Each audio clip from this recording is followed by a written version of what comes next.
বন্ধুরা, আমরা আলোচনা করছি পল্লী সাহিত্য নামক পাঠটি নিয়ে, যেটি রচনা করেছেন মোহাম্মদ শহীদুল্লাহ। পূর্বের ভিডিওটিতে আমরা দেখেছি সাহিত্য অর্থাৎ পল্লী সাহিত্যের বিভিন্ন ভাগ, অর্থাৎ পল্লী সাহিত্যের কোন কোন সাইটগুলো নিয়ে আলোচনা করা হয়েছে পল্লী সাহিত্য নামক পাঠটিতে। পূর্বের ভিডিওতে আমি ইতোমধ্যেই বলেছি যে সাহিত্যের সাথে আরেকটি জিনিস যেটি কিনা ওতপ্রোতভাবে জড়িত, সেটা হচ্ছে সাহিত্যিক। এই ভিডিওটিতে তাই উল্লেখযোগ্য সাহিত্যিক যাদের কথা কিনা বলা হয়েছে পল্লী সাহিত্য নামক পাঠটিতে, তাদের সম্পর্কে আমরা আলোচনা করব। প্রথমে যার সম্পর্কে আমরা আলোচনা করব তার নাম হচ্ছে ডক্টর দীনেশচন্দ্র সেন, যিনি কিনা ময়মনসিংহ গীতিকা এটি রচনা করেন। ডক্টর দীনেশচন্দ্র সেন যে কাজটি করেন, তিনি হচ্ছে গ্রাম বাংলা ঘুরে গ্রাম বাংলার যত প্রবাদ বাক্য রয়েছে অথবা গ্রাম বাংলার যত পল্লী সাহিত্যটি রয়েছে সেটি সাধারণত ময়মনসিংহ নামক গীতিকা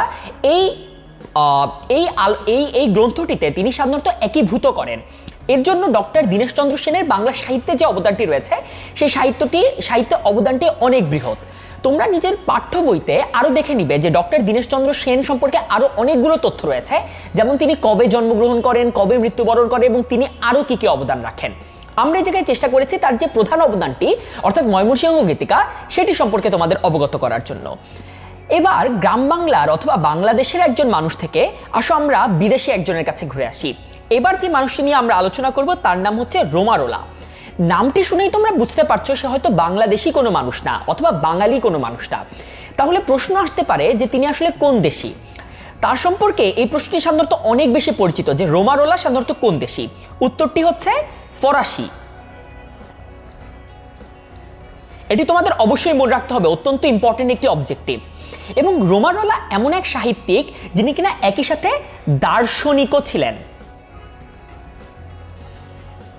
রোমারোলা যেই অমর গ্রন্থটি রচনা করেন তার নাম হচ্ছে যা ক্রিস্ত, এবং এই গ্রন্থটি রচনা করার জন্য এবং সাহিত্যে তার অবদানের জন্য 1915 সালে তিনি নোবেল পুরস্কার লাভ করেন। এই সালটিও তোমাদের মনে রাখতে হবে, 1915 সালে নোবেল পুরস্কার লাভ করেন।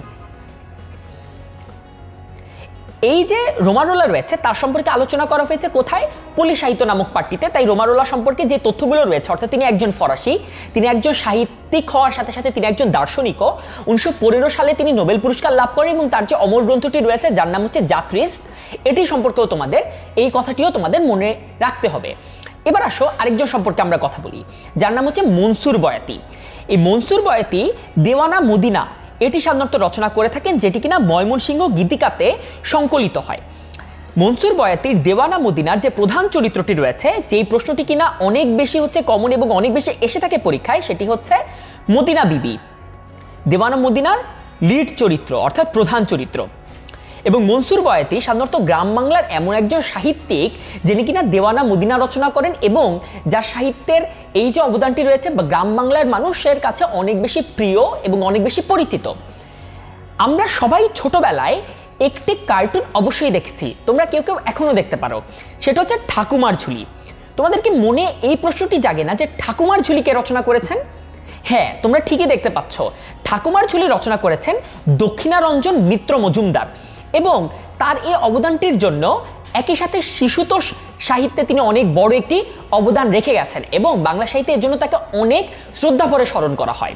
এবং এরই মাধ্যমে আমরা 10 মিনিট স্কুল পল্লী সাহিত্য নামক পাঠটির উল্লেখযোগ্য সাহিত্যিক নিয়ে যে আলোচনাটি শুরু করেছিলাম সেটি শেষ হলো।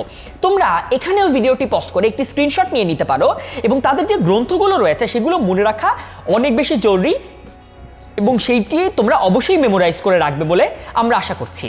পরের ভিডিওতে এই পাঠটি সংক্রান্ত কিছু ইম্পর্টেন্ট তথ্য নিয়ে আমরা আলোচনা করব। পরের ভিডিওটি দেখার জন্য তোমাদের সবার প্রতি আমন্ত্রণ রইল। ধন্যবাদ সবাইকে।